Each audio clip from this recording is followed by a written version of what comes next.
disiarkan langsung dari Jalan Gajah Mada 144 Singaraja, Bali. Selamat pagi pendengar, senang sekali saya Rizka Desiantra dapat menyapa Anda kembali dalam Dialog Hai Bali Ken. Dan pagi ini pendengar, kami akan mengajak Anda untuk fokus terkait dengan apa saja yang harus kita persiapkan di musim pancaroba ini. Karena yang kita tahu di musim pancaroba ini banyak hal yang berubah, termasuk juga cuaca, kondisi tubuh yang sangat rentan terkait dengan berbagai hal, penyakit, virus, dan lain-lain. Lantas apa yang bisa kita lakukan? Salah satunya adalah mengatur asupan kita agar tetap bergizi. Lantas asupan seperti apa yang bisa kita berikan yang terbaik untuk tubuh kita di musim pancaroba ini? Pendengar, kami akan mengajak Anda berbincang tentunya bersama dengan Ketua DPC Persagi Buleleng, Bapak Gede Eka Subiarta yang sudah hadir di RRI Singaraja. Selamat pagi Pak Eka. Halo, selamat pagi. Ketemu lagi ya. Iya, semoga dalam keadaan sehat ya Pak. Iya, Stongkare. Meskipun pancaroba. Iya betul, dan kebetulan saya baru sembuh dari sakit Pak Eka. Waduh. Ya kan, biasa batuk pilek dan hal-hal penyakit bawaan lainnya begitu. Nah itu mungkin salah satu karena saya tidak menjaga kebutuhan asupan saya yang bergizi begitu. Iya. Tetap melakukan hal-hal seperti tidak musim pancaroba. Nah ini kalau dari Pak Eka memang kita harus melakukan penyesuaian itu ya Pak di musim pancaroba, termasuk juga mengatur gizi kita. Itu bagaimana Pak? Silakan. Oke, terima kasih. Pertama saya ucapkan terima kasih. Kita sharing lagi di sini bersama Pro Satunya. Jadi kita tahu sekarang udah masuk pancaroba ya. Pancaroba itu kan peralihan sebenarnya dari musim hujan ke kemarau ataupun sebaliknya dari musim kemarau ke musim hujan. Nah, karena kalau dilihat juga dalam ring bulan, nah ini kisaran Maret April itu atau di September November di sini masuk kategori musim pancaroba. Nah, di musim pancaroba ini kita di Indonesia yang wilayah tropis ini peralihannya memang ringnya di bulan ini dan tentunya ditandai oleh yang kita di sekitar kita sekarang cuacanya nggak menentu. Kadang hujan, tiba-tiba hujannya lebat sekali tapi cuacanya panas. Nah ini memang salah satu keadaan yang bisa membuat tubuh kita menjadi kurang sehat. Nah, yang seperti Kak Rizka tadi bilang, saya ini ada flu nih, saya ini ada batuk. Nah, itu salah satu dampak kena pancaroba loh. Karena banyak juga masyarakat yang bilang, biasa musim sakit. Nah, itu benar tidak Pak dikaitkan dengan musim pancaroba Pak Eka? Iya, karena kalau pada musim pancaroba ini sebenarnya kondisi ideal untuk tumbuhnya virus. Jadi ini virus seperti bakteri, virus, jamur biasanya di peralihan ini tumbuh dengan cepat.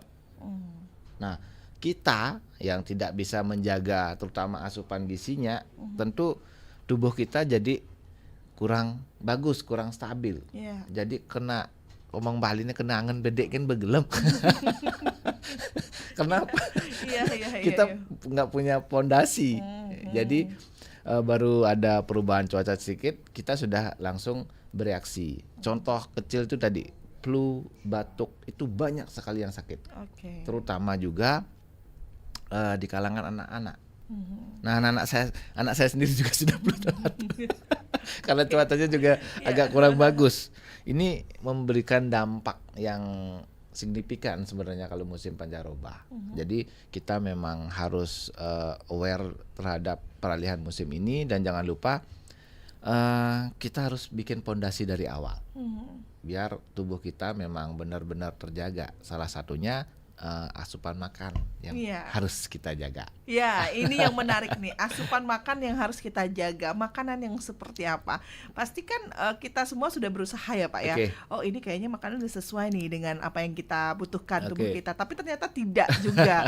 Nah ini konsep idealnya agar mudah difahami oleh masyarakat, itu makanan seperti apa sih Pak yang ideal untuk tubuh kita tentunya? Kalau kita bicara konsep ideal ya, tentu kita pola makatur. Terutama jam makan. Jadi sebisa mungkin jam makan kita usahakan teratur. Jadi jam makannya jangan maju mundur ya. Kita tahu sekarang teman-teman pendengar, teman-teman juga di Pro 1, saya yakin apalagi ini masa pilkada, nah pasti sibuknya saya yakin sangat lumayan. Iya, betul. Apalagi yang penyelenggara ataupun Iya, tim suksesnya, tim Pak. suksesnya ini hati-hati, sibuknya pasti lumayan dan kadang kita terlupa. Sudah saatnya jam makan tapi kita lupa. Iya. Nah, hal yang seperti ini sangat signifikan pengaruhnya terhadap tubuh kita. Itu yang pertama, jam makan. Yang kedua, jangan asal makan. Jam makan dan jangan asal makan. Okay. Jadi pang makan, pang medar gitu istilahnya, jangan. Jadi pada musim pancaroba tentu porsi makan harus bagus. Iya. Pertama, konsumsi vitamin C yang cukup. Vitamin C itu untuk imunitas kita. Jadi vitamin C ini ada di sayur sama buah. Yeah. Oke, jadi kita harus dominan di apa namanya, posisi makanan yang sumber vitamin C, sayur sama buah ini harus dominan. Ini apa namanya, baik untuk tubuh kita, baik untuk imun kita. Sayur dan buah.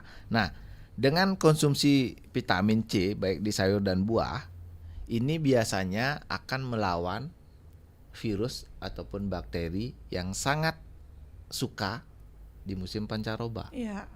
Oke, nah sederhananya, jadi teman-teman di sini sederhananya gimana?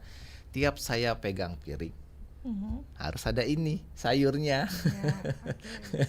Jadi ini secara lambat laun akan berpengaruh. Kenapa? Dengan sayur vitamin C-nya banyak, antioksidannya banyak, penyerapan jadi maksimal. Iya. Jadi bukan asal makan ya. Iya, baik. Jadi ini harus ada sayur di sini. Atau bagi yang suka ngemilnya kita sweet dulu. Yang dulu mungkin suka yang jenis digoreng, makanan kekinian. Nah, banyak nih makanan kekinian di sekitar kita. Yeah. Nah, ini kita sweet dulu. Sweet dalam artian ngemilnya bisa diganti pakai buah. Yeah. Nah, jadi buah sayur ini pondasi. Pondasi buat asupan tubuh kita jadi maksimal, Kak. Jadi kita tidak asal makan, beda ya. Asal makan sama porsinya yang bagus ini beda. Jadi ini akan berguna untuk imunitas. Imunitas tubuh itu kayak tentara di dalam tubuh kita. Kita harus bagus dong punya pasukan di dalam tubuh nih. Dengan cara apa ini tadi? Asupan vitamin C, sayur buah masuk. Dengan kita punya imun yang kuat, bakteri apapun, virus apapun yang masuk, jamur apapun yang masuk akan dilawan. Salah satu efeknya adalah kadang kita pilek, keluar apa namanya? Tenges atau istilah Balinya. Itu salah satu indikator. Oh, tubuh kita lagi perang nih. Bisa mampet. Itu salah satu indikasi. Makanya kita dari awal harus prepare asupan sayur dan buah ini, boleh dibilang bahasanya wajib ya. Karena tiap pegang piring ya udah pasti ada porsi ini. Jadi bukan pilihan ya. Bukan pilihan. Bukan pilihan untuk sayur dan buah itu. Jadi harus ada di setiap piring kita. Iya. Nah, ini kadang-kadang yang susah, yang kadang agak miss di masyarakat ya, berbicara tentang sayur dan buah ini. Tadi kan Pak Eka mengatakan bahwa sumber vitamin C, gitu. Apakah semua buah dan sayuran itu merupakan sumber vitamin C, Pak Eka? Iya.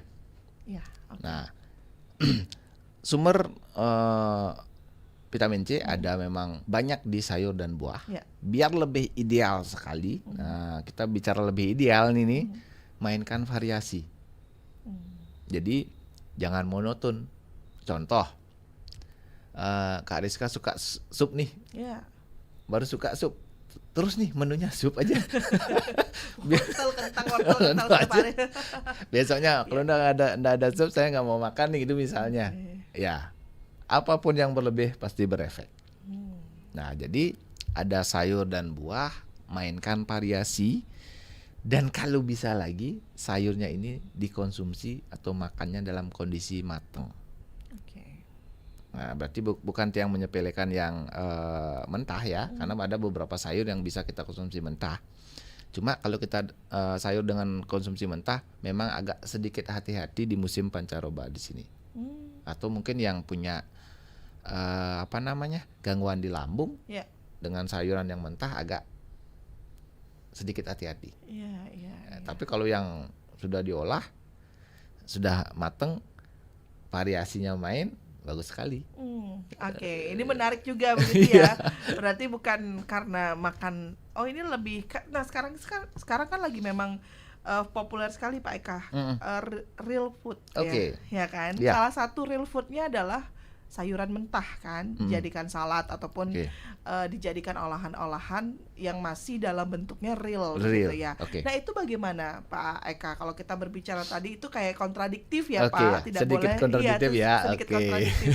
Nah, ini bagaimana untuk memberikan penjelasan di masyarakat bahwa memang real food yang sebenarnya itu ini loh yang bergizi. Silakan Pak Eka. Nah, ini fenomena yang menarik. Di tempat praktek saya sering bahas tentang real food. Nah, sekarang kita lihat dulu kondisi kita.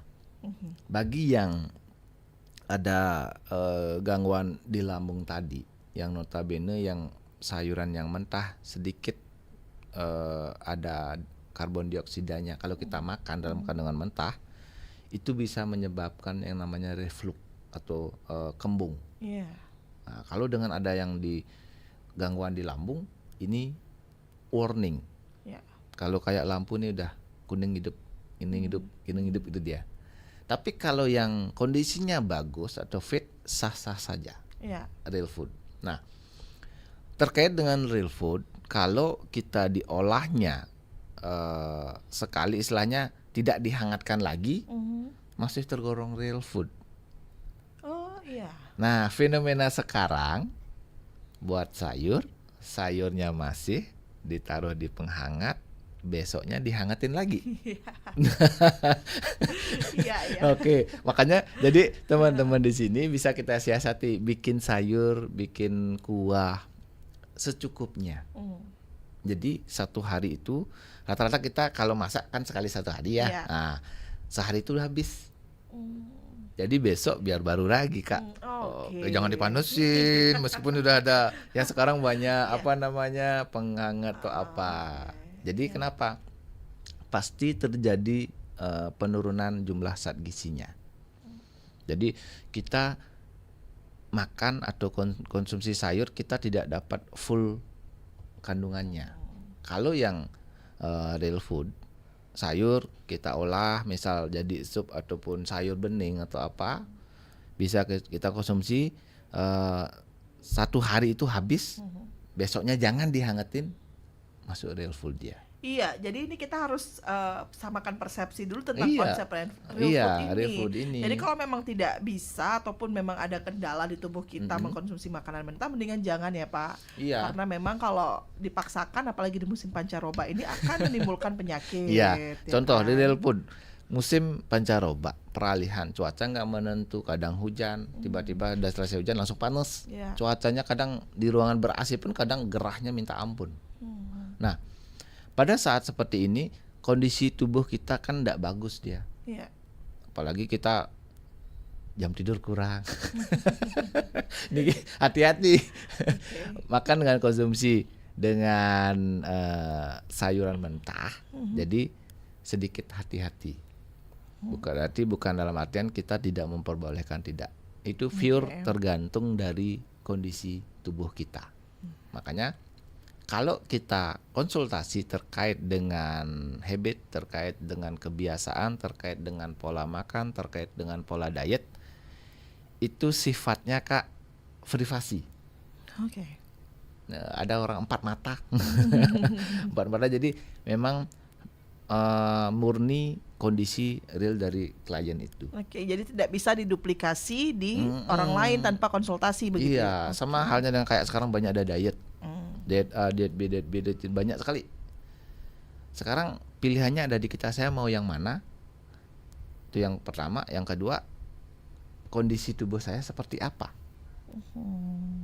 Jadi kita bisa lihat, kita bisa tulis di sini dari konsultasi. Makanya kalau konsultasi itu sifatnya agak sedikit privasi. Jadi antara konselornya sama klien itu memang harus empat mata. Nggak Jadi- boleh ngajak temen lah kita ya. Kalau mungkin boleh deh ngajak keluarga atau orang Iya. yang paling sering interaksi di sini, dalam artian apa? Biar keluar. Makanya teman-teman ada yang mau konsultasi jangan nyembunyiin, jangan berbohong. Jadi treatmentnya nggak bagus. Oke. Sama halnya dengan ini tadi. Pak, saya sudah konsumsi sayur, Pak. Oh ya, sudah konsumsi sayur. Mungkin bagi orang yang sedikit awam di kesehatan, oh dia memang sudah konsumsi sayur. Nah, tapi bagi orang yang tenaga kesehatan, khususnya yang spesifik di bidang gizi, pasti ditulis lagi sayurnya diapain, Pak? Oke. Seharinya berapa kali nih konsumsi? Nah, pasti ditulisnya ke sana. Dalam artian kita memastikan bahwa konsumsi sayur itu benar, porsinya cukup, dengan harapan vitaminnya bisa diplot semua. Nah, ini menarik ya. Menarik ini kalau kita berbicara tentang konsumsi sayur dan makanan-makanan bergizi. Ini kadang-kadang ada juga yang memang merasa bahwa saya sudah mengkonsumsi seperti anjuran dari ahli gizi misalnya. Kenapa tidak ada berdampak untuk saya? Saya tetap aja sakit misalnya begitu Pak Eka. Oke. Nah, itu kenapa bisa terjadi hal seperti itu Pak Eka? Oke, kita berarti ini lebih ke efek ya, Iya. efek konsumsi jenis makanan tertentu. Pertama yang saya tekankan adalah tidak ada makanan yang jelek, itu dulu ya. Jadi kita tidak bisa mendewakan salah satu jenis makanan ya Kak. Jadi wortel ini bagus, saya enggak konsumsi kol. Enggak, jangan. Semua sayur itu bagus, semua sayur punya fungsinya. Nah, sekarang Pak, saya udah dari sebulan lalu konsumsi sayur kok nggak ada efeknya. Iya, memang belum kelihatan. Iya.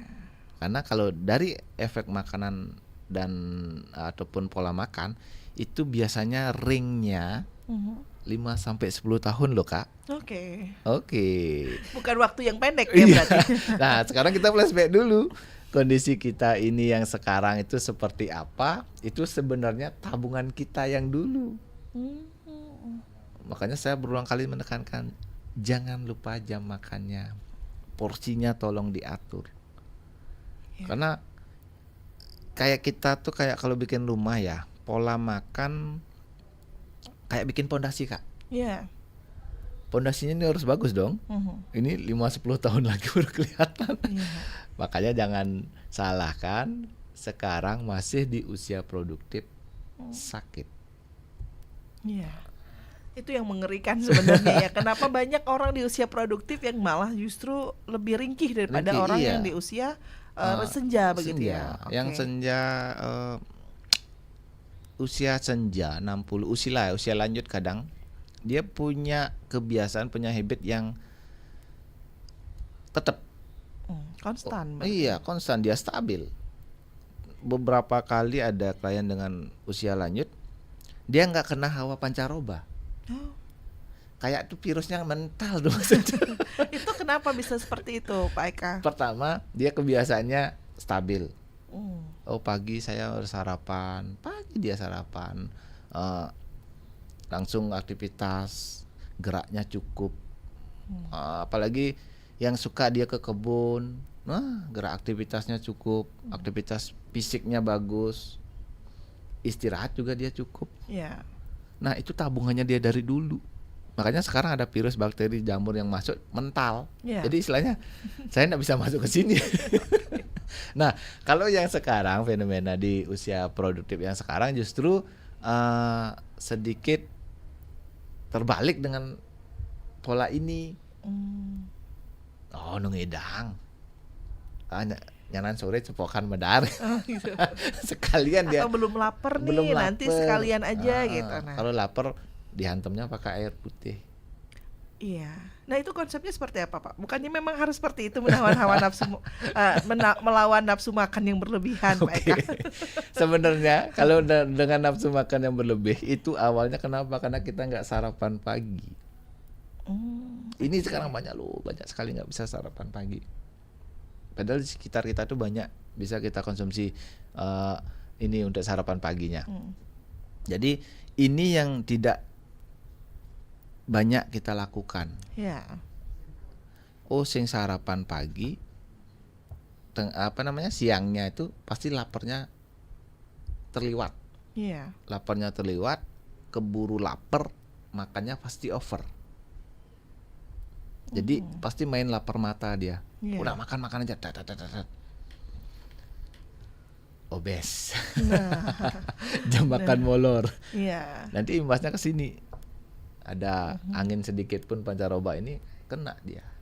Nah, coba kita biasakan, makanya saya menekankan dari pertama jam makan itu wajib. Istilahnya kalau sudah jamnya makan mau ngapain, sempatkan untuk makan. Karena kita kayak bikin pondasi. Ingat Kak ya, ini 5-10 tahun loh. Iya.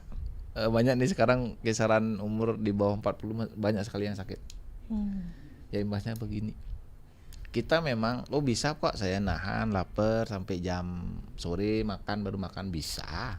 Iya, karena tubuh kita masih responnya bagus. Iya. Tapi polanya habit kita ini akan kelihatan di umur tadi. Mau masuk setengah umur kelihatan dah polanya yang ini.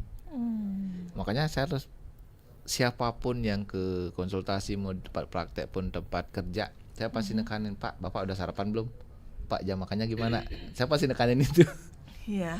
Dengan harapan apa, kita terbiasa dengan pola yang bagus, pola yang konstan, yang stabil, ke depan kondisi lebih enak. Ya, yang saya tarik berarti adalah selain makanan bergizi, itu pola yang konsisten Ya. itu juga mempengaruhi imun tubuh kita, begitu ya Pak Eka, benar sekali. Bukan hanya pada saat musim pancaroba saja, tapi Bukan. di musim-musim lain kita juga bisa lebih aware Iya. sama kesehatan kita agar tidak cepat terserang penyakit atau Dan virus. kita kayak bikin tabungan di awal untuk ke depan. Jadi mau pancaroba kayak mau enggak, ya udah kita harus bagus. Dengan ini yang bagus, mau hawa apapun ya udah enak aja. Iya. Jadi pilihan ada di tangan kita. Kita mau seperti apa 5 tahun lagi? Anda gitu mau ya. apa? Gitu ya. Silakan dari sekarang lah persiapkan diri Anda. Nggih. Baik, ini menarik ya kalau kita berbicara tentang gizi, karena memang tubuh manusia itu semuanya berbeda-beda, tidak sama. Hal-hal semacam ini yang mendasar ini harus kita tahu pendengar, agar kita tidak salah untuk memilih pola seperti apa yang harus kita adaptasikan di tubuh kita ya. Apalagi untuk Anda yang mungkin lagi concern untuk mengurangi berat badan atau Betul mengatur pola hidup baru gitu kan.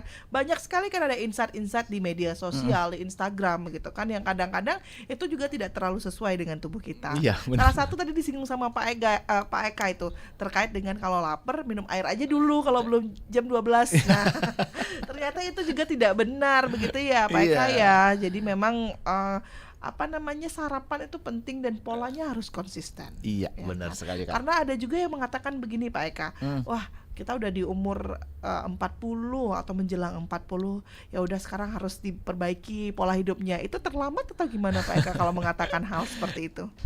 Kata terlambat sih sebenarnya tidak. Cuma pondasinya agak goyah biasanya. Kenapa? Karena kalau umur meningkat, kadang sedikit terbalik dengan respon metabolik kita. Jadi kalau dengan umur produktif, respon metabolik kita cepat Kak. Iya. Kalau sudah umur meningkat, kadang responnya di sini agak sedikit lebih lambat. Terlambat sih tidak. Cuma perlu disiplin, perlu konsisten.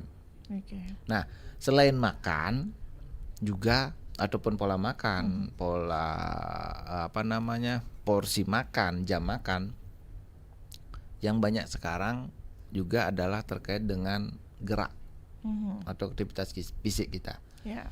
Kenapa? Sekarang juga zamannya gadget. Iya. Kita duduk pun datang semua. Oke.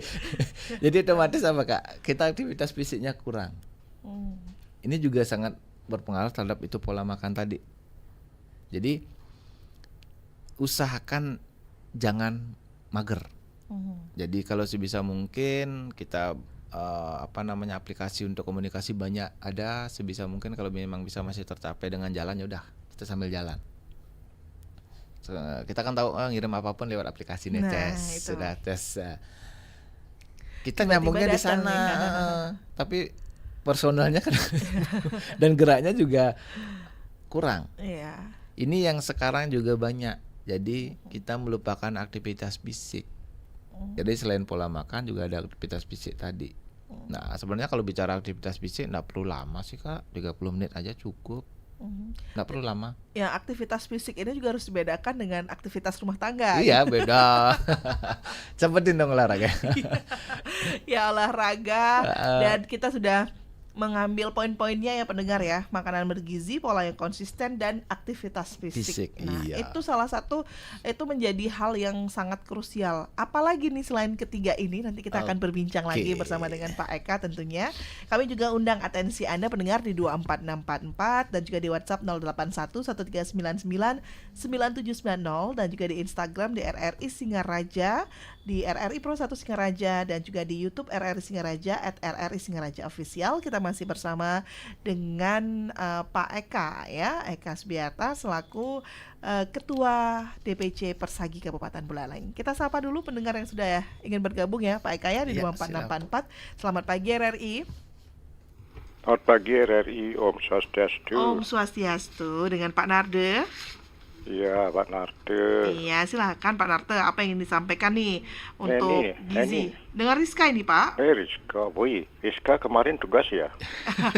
Tugas di mana Pak? Di Debat. Oh iya betul. Woi, cegegat. Dengan debat yang itu. Terima kasih Pak Narde, silakan Pak Iya, Narde. karena asupan gizinya udah diatur oleh KPU, dikasih honor, ya harus makan yang bergizi. Ya Pak Eka ya, harus konsultasi dulu tuh karena produktif tuh. Kalau saya sudah non produktif, ya saya udah menjelang 77. Dari Bali nih, Imaluan nih kaki, sakit mati sih deh 7. Oh, umur 70-an sakit 7 yo. Misi berminyak kene, minyak lenges gas urute hilang. Ya. Pak Eka dari mana ini, Dok? Dari Persagi Pak, ahli gizi. Oh iya, baik. Saya punya anak tamat S1 kedokteran, Fakultas Kedokteran Brawijaya, Pak ya. Oke. D3 di Denpasar. Mm. Ya, cita-citanya dokter, tapi ya mungkin tidak jadi ya perjalanan hidup ya. 3 kali tes gizi di Pemda. Dicari 2, dia nomor 2. Dicari 3, dia nomor 2. Bangklu tes ngambul, Pak. Ya. Dicari hanya 1. Terus lama-lama saya berpikir interaktif sering. Stunting banyak sekali. Kenapa hanya mencari ahli gizi hanya 1? Tenaga kontrak manajemen, akuntansi, lain-lain, liuga diterima. Nah, mungkin ini masukan bagi Pak Eka.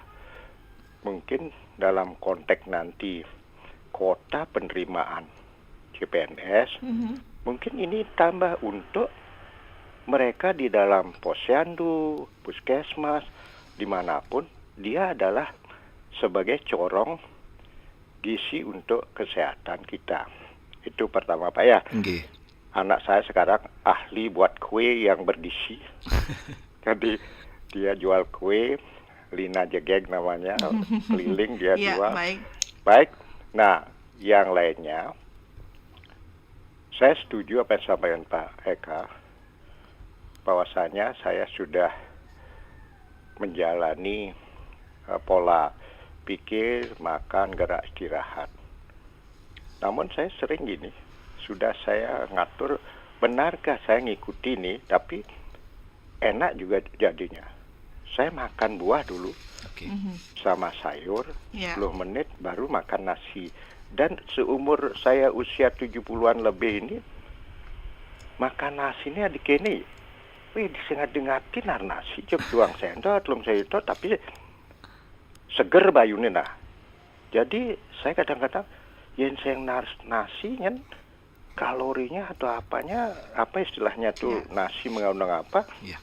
Ada kekurangan saya. Saya makan 3-4 sendok, tidak pernah lebih dari 5 sendok nasi. Nah, apakah itu ada pengaruh? Tapi yang prinsip saya enak, seger gitu bayune, nah saya jalani. Nah, kemudian yang lain sehubungan dengan itu juga Dok, tidur saya mungkin karena umur ya. Apa yang dimakan malam itu yang cara Bali ini kan lebih nar kangkung deh. Ya nah lo boleh sih. Iya. Wih. Nah, mudah-mudahan bisa. Saya jarang konsultasi dengan anak karena sibuk. Mumpung Mbak Dokter ada, apa asupan makan atau buah? Jangan sampai terbalik, makan buah sayurnya sulit tidur. Nah, memang itu yang sering saya bangun, tidur kembali itu mesti rentangannya 1 jam, setengah jam. Sampai mendoa dong, tulungnya dia ngabang cepet pules, abang sehat, kamain tenis semangat. Baik. Itu yang saya sampaikan, Dok. Dan saya tetap bahwa saya seumur ini dengan pola makan gizi buah-buahan sayur dari pensiun 2013, mare ibi dan batuk, Dok. Main tenis Pak Agus, pembukaan Dr. Agus Mata di Sangsit minggu lalu, nar telepon apa gulane gula sing asli di kokon, telepon Pak Dane, ini angon di epekol mare 2 sendok 3 sendok 3 kali 2 hari berhilang. Jadi itu, Dok, terima kasih. Ya, Om Santi Santi. Baik, terima kasih untuk Pak Narde ya, luar biasa ini yang fokus juga dia untuk masalah gizi, tapi keluhannya adalah kenapa di usia senja itu sampai berdoa untuk bisa tidur gitu. Oke. Iya. Padahal anak-anak remaja sekarang itu banyak tidurnya ya Banyak Pak tidurnya, ya. Ada iya. sebagian yang lebih mager gitu kan. Tapi usia senja malah kok saya berdoa biar bisa tidur. Nah, nanti akan ditanggapi oleh Pak Eka. Di belakangnya Pak Narde ada siapa lagi? Selamat pagi RRI. Selamat pagi RRI Singaraja. Iya, selamat Jaya, pagi. Mariska ya? Iya, Pak Anggas ya. Silakan Pak Anggas. Wih, penampilannya kemarin tadi malam cantik sekali. Waduh. Aduh, Terima kasih Pak Anggas sudah menonton. ya tetap dong idola soalnya. Kalau Iya. Mariska yang bawa bosnya pasti nanti kita bersuara. Waduh, ya siap. Silakan Pak Dengan Anggas. Pak siapa ini? Dengan Pak Eka ya, selaku ahli gizi dari Persagi Buleleng. Oh Pak iya. Anggas ya. Begini Pak Eka, jadi mohon maaf, salam kenal ya. Mungkin belum tahu nama saya atau mungkin sudah pernah didengar. Saya ada pertanyakan hal yang nanti mungkin bisa dijelaskan kepada warga. Pertama kan menyangkut soal pola makan. Jadi banyak sekali ada yang ingin ekstrim pola makannya diatur, tahu dia itu jadi penyakit. Kadang-kadang kan dia beli obat yang sifatnya obat tradisional atau mungkin yang disebut sekarang tuh obat-obat yang tidak ada jual di toko tapi melalui mohon maaf multi level gitu ya. Yeah. Jadi tidak jelas gitu. Apakah itu terdapat di Depkes kita tidak tahu karena ada capan di Depkesnya ada CMO, tapi itu kan tidak penting karena itu ada pemalsuan ini kan banyak sekali sebetulnya. Nah ini kadang-kadang yang membawa masyarakat itu tergiur dan ingin bodinya bagus walaupun sudah tua. Artinya umur 50 tahun dia baru peduli dengan kesehatannya. Yeah. Terus yang kedua, langkah apa kita pakai seandainya kalau memang ada yang obat-obat yang tradisional itu yang dijual bebas gitu, yang tidak ada di apotek ya. Menurut saya sih kalau tidak ada di apotek berarti ini meragukan, tapi bukan bilang palsu ya, meragukan menurut saya. Apakah kita cukup dengan mengatur pola makan dan konsumsi buah tiap malam, jam berapa harus kita tidak makan. Terkadang kan ada anjuran dari teman-teman di kesehatan, jangan makan lewat sampai jam 6 itu misalnya. Nah, andai kata kita sampai jam 6 kita karena kecapean, jam 9 makan, apakah itu nanti tidak membawa dampak negatif? Atau bisakah diganti dengan buah-buahan atau makan sayur saja? Nah, ini yang saya pertanyakan. Terus yang kedua, yang terakhir, bagaimana mengantisipasi hal ini? Apakah minum air hangat di pagi hari dan ada nutrisi kesehatan misalnya berupa fil yang mestinya harus menjaga stamina kita. Karena kalau kita misalnya bekerja, jika kita katakanlah kita ikuti diet yang sekedar untuk setengahnya, pasti kita biasa makan 2 kali 3 kali sehari, nanti makan 2 kali itu kan staminanya berkurang. Apakah tidak membawa dampak negatif dari pil tersebut atau obat vitamin B tersebut? Itu yang saya ingin pertanyakan. Sekian dan terima kasih. Om Santi. Baik, terima kasih untuk Pak Anggas ya sudah ikut bergabung di 24644. Satu penelpon lagi sebelum nanti kita tanggapi di 24644. Silakan untuk pendengar yang ingin bergabung kembali di 24644 dan juga di WhatsApp 081 1399 9790 dan juga di via YouTube RRI Singaraja Official. Kami masih nantikan atensi Anda hingga nanti tepat pada pukul 10 waktu Indonesia Tengah. Baik, kita hold dulu ya Pak Eka ya. 2 orang penelpon saja dulu, nanti kita akan kembali buka di 24644 dan ada beberapa WhatsApp yang juga sudah masuk. Kita akan rehat sejenak dulu dengan satu buah iklan layanan masyarakat berikut ini dan juga beberapa pesan-pesan lainnya. Tetaplah bersama kami di Pro 1 RRI Singaraja, kanal informasi dan inspirasi. Ada caranya pakai beli caya? Nah, cai den milih caranya luan. Dah salah-salah melahang, dah sampai salah pilih cai. Apang seng mapanganannya. Ingat, pilih yang mampu bekerja cepat, tepat dan terukur. Aneh-aneh, ragu milih pemimpin yang jelas program kerjanya jangan sampai salah. Iya nih. Pak Koster aja Pak Kiri, itu misi daidu. Yang tadi orang memek, pilih hanya 2 kan benar. Hanya benar hanya 2. Pasti menang. Oper kiri, oper kanan. Hidup di Bali, jauh pasti tenang. Hidup di Bali, jauh pasti tenang.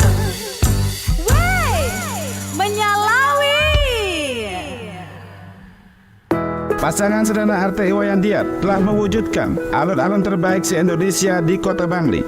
RSUD Kabupaten Bangli akan kita jadikan rumah sakit unggulan jantung terpadu. Pasar terbesar tematik pariwisata sudah beroperasi di Kintamani. Lintasan Dragris untuk penghobi otomotif sudah selesai. Dan pembangunan Bangli Sport Center tahap pertama sedang dikerjakan. Ayo kita lanjutkan dengan mencoblos pasangan Sederhana RT Iwayan Diat. Waduh, kaget. Lagi bosan nih dengan janji-janji politik yang tak kunjung terwujud. Makanya pilih pemimpin yang sudah teruji. Pilih nomor 3, pasangan Giri Brata. Selain sudah teruji, kerjanya juga nyata. Wah, keren tuh.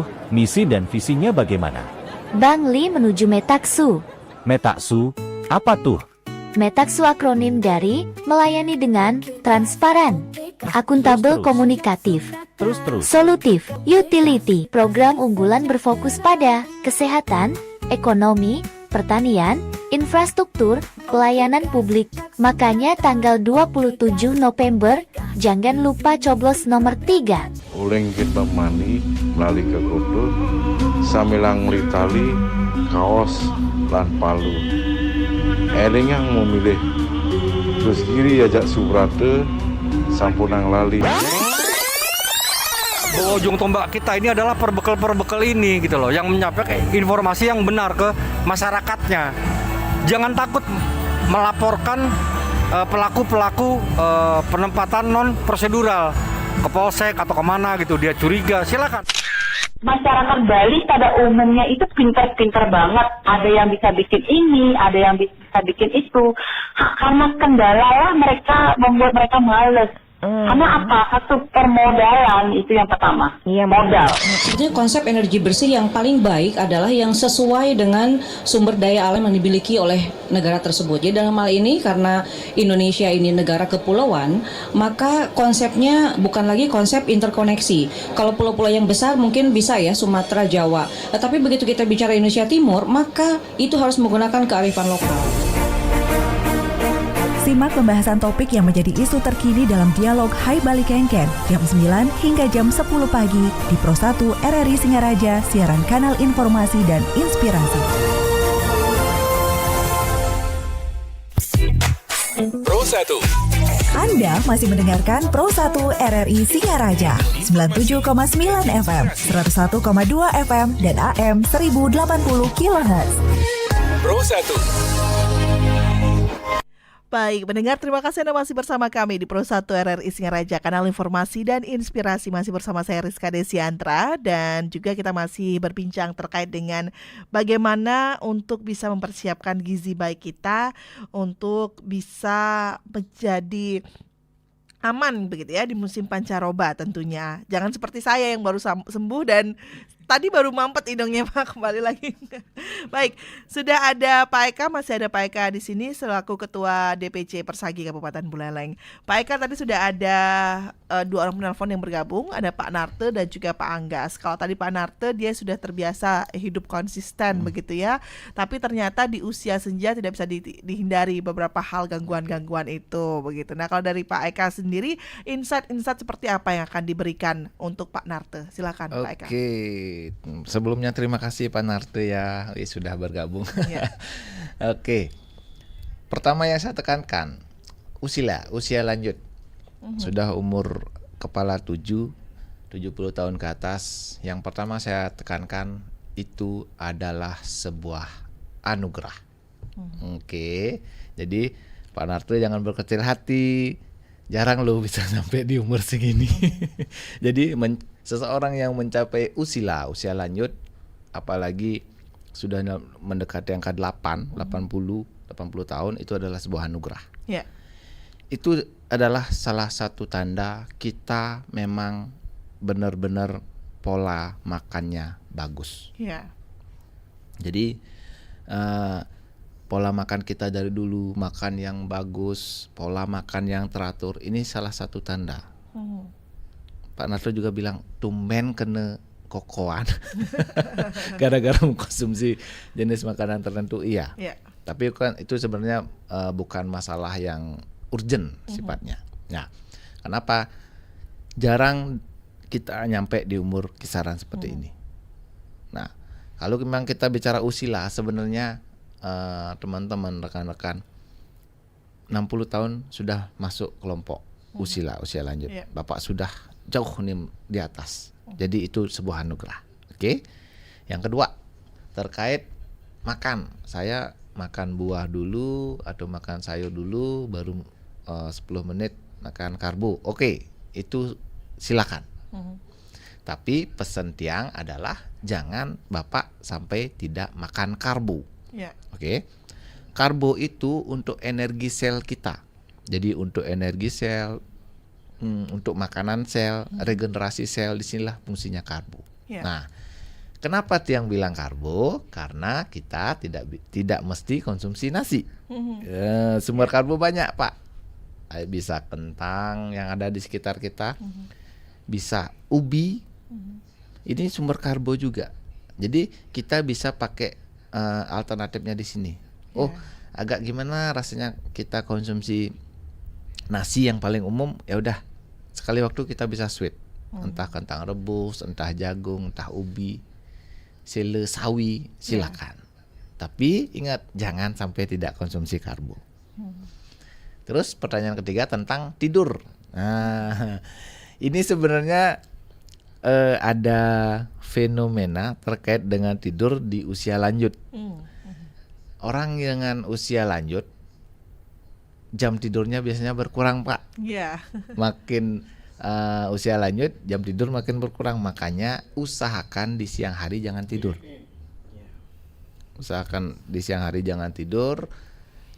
Di malam hari biar full istirahatnya. Nah, bedanya kalau masih anak-anak.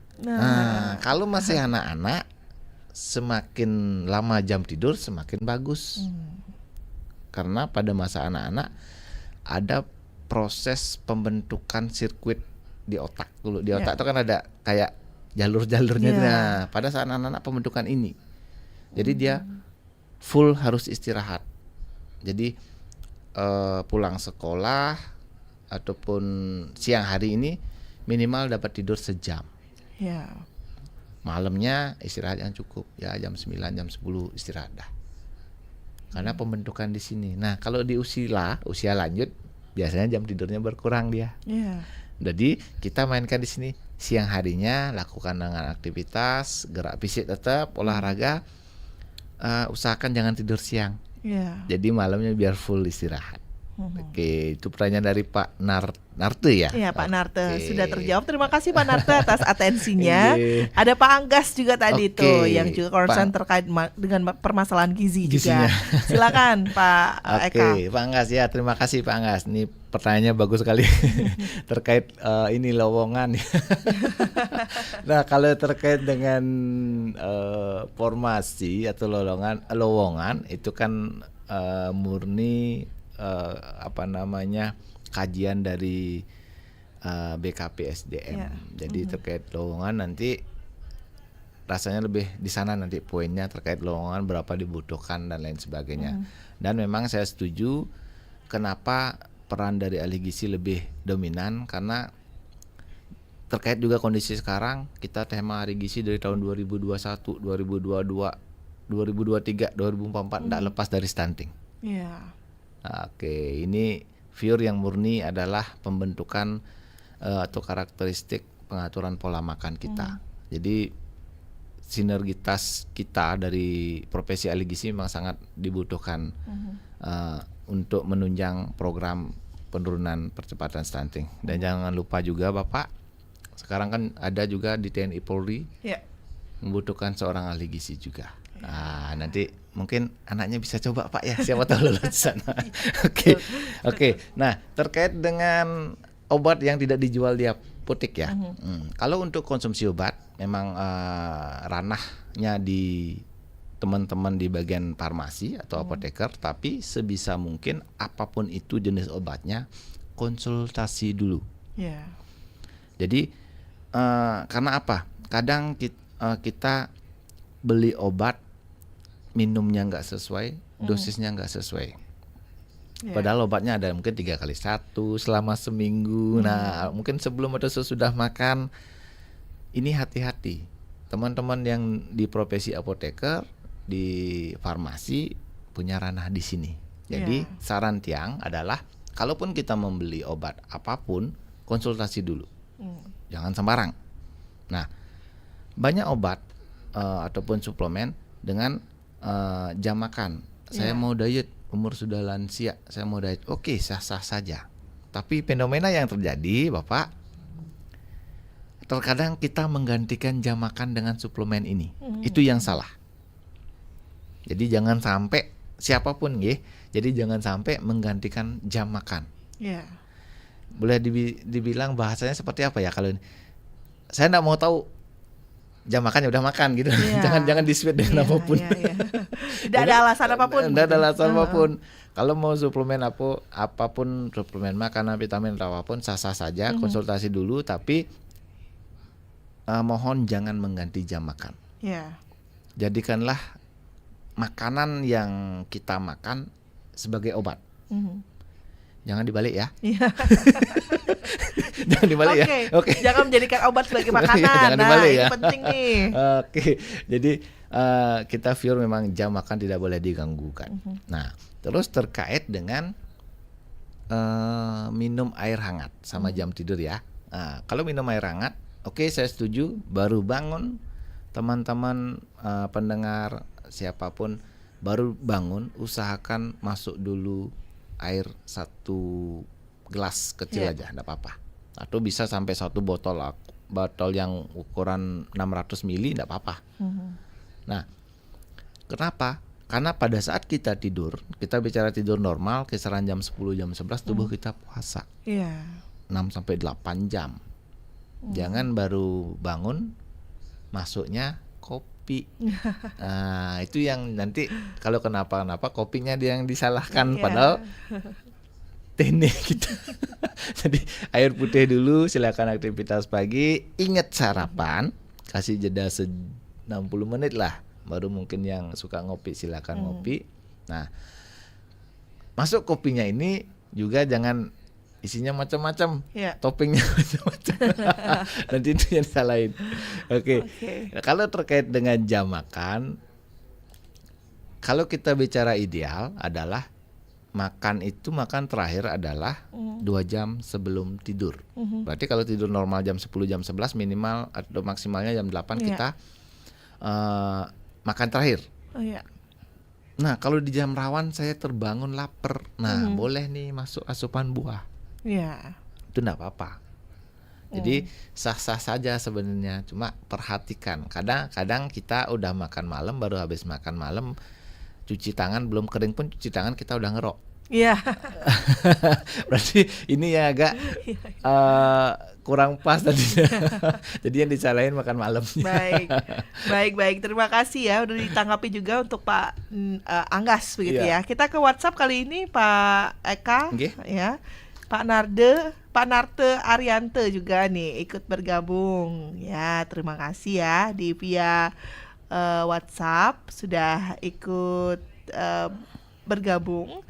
Dan kali ini kita ke pagi Pak Eka. Saya Agus mau bertanya, makanan yang harus dihindari agar tidak menyebabkan perut buncit. Mohon pencerahannya. Nah, perut buncit nih nanti akan ditanggapi. Kemudian ini ada juga nih Pak Narta, gimana saya ingin bertanya terkait dengan puasa untuk umat muslim. Itu saya umurnya lansia, diajak mengikuti puasa biar berat badan ideal. Teman saya baru juga berusia 60. Maksudnya biar aman itu seperti apa begitu ya.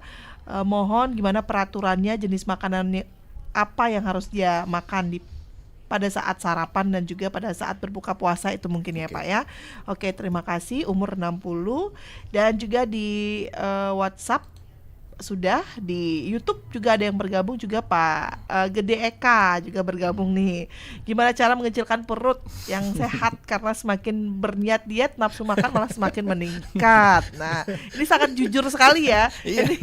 Ini kayaknya dirasakan oleh semua orang yang mempunyai niat untuk diet. Ya, silakan bisa langsung ditanggapi untuk Pak Eka dari Pak Agus tadi. Untuk perut buncit juga ya. Ini hampir sama jawabannya, mungkin bisa langsung dijawab. Silakan untuk Pak Eka. Ini seru, saya senang. Jadi benar-benar kita bisa langsung ke problemnya ya. Jadi perut buncit ya. Kalau kita bicara dengan perut buncit, kita lihat kondisi tubuh. Sebenarnya ada 3 hal treatment yang harus kita lakukan secara konsisten. Pertama terkait dengan pola makan atau pola diet. Yang kedua terkait dengan aktivitas fisik. Yang ketiga terkait dengan terapi medical atau kontrol. Nah, kita cek nih di 3 hal ini. Nah, jadi Pak Agus sama Pak Gede ya tadi ya. Kita cek di sini. Saya sudah pernah check up nggak? Check up dulu, dalam artian sekarang ada per 6 bulan, per 1 tahun silakan kita check up dulu untuk mengetahui bagaimana sih sebenarnya kondisi tubuh kita itu dulu. Oke. Yang kedua, pola aktivitas saya gimana? Apakah di belakang layar, di belakang meja, atau saya yang mobilenya tinggi? Kita perhatikan di sini dulu. Nah, meskipun kita pola makannya bagus, tapi kita jarang gerak, ya sama aja. Makanya perlu sekali aktivitas fisik, entah jogging, entah mungkin rekan-rekan senang sepedaan silakan, ataupun renang silakan. 30 menit saja, tidak perlu lama. Tapi seminggunya kurang lebih 150 menit atau 3-4 kali seminggu. Ini cukup. Faktor yang pertama baru terkait dengan pola makan. Nah, kalau pola makan, tentu teman-teman harus bedakan antara lapar mata dengan lapar perut ya. Oke, ini beda ini.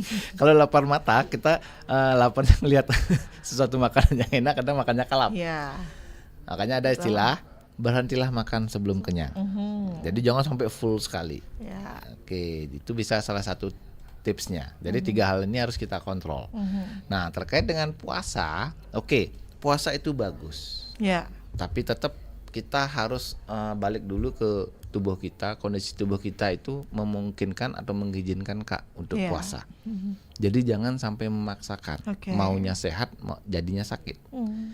Kalau untuk puasa, istilahnya tubuh kayak nge-recharge dia. Jadi tubuh di minimalkan untuk sistemnya. Tapi itu sah-sah saja. Untuk berbuka berbukalah dengan yang manis.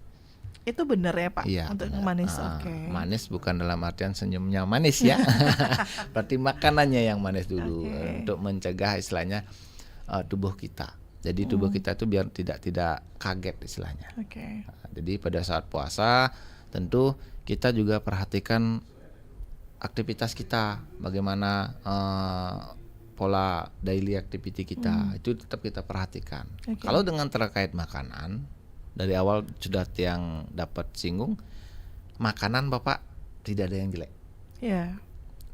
Umur nambah, semakin bervariasi semakin bagus. Semakin monoton semakin jelek dia. Jadi kita bisa mainkan di sini. Jadi kenapa? Kadang kondisi di pasar yang ada itu aja. Oke, yang ada itu aja. Jadi sebisa mungkin kita mainkan variasi makanannya, karena makanan itu diciptakan untuk menjadi suplai zat gizi bagi tubuh kita. Jadi asalkan kita tidak monoton, asalkan kita mainkan variasinya, itu cukup. Tapi jangan lupakan tubuh kita harus tetap terhidrasi ya, bukan dehidrasi. Kalau dehidrasi kekurangan air putih cairan. Jadi pastikan tubuh kita cukup cairannya nih. Baik, terima kasih Pak Eka atas tanggapannya. Tidak terasa juga kita sudah mendekati pukul 10 kurang 1 menit Pak. Tidak terasa kita berbincang. Terima kasih juga untuk pendengar yang sudah bergabung, yang sudah mendengarkan saja terima kasih. Tapi sebelum kita tutup, kita akan dengarkan closing statement dulu dari Pak Eka. Apa yang ingin Bapak sampaikan kepada pendengar RRI? Jaga pola makan untuk hidup yang lebih baik. Iya, luar biasa.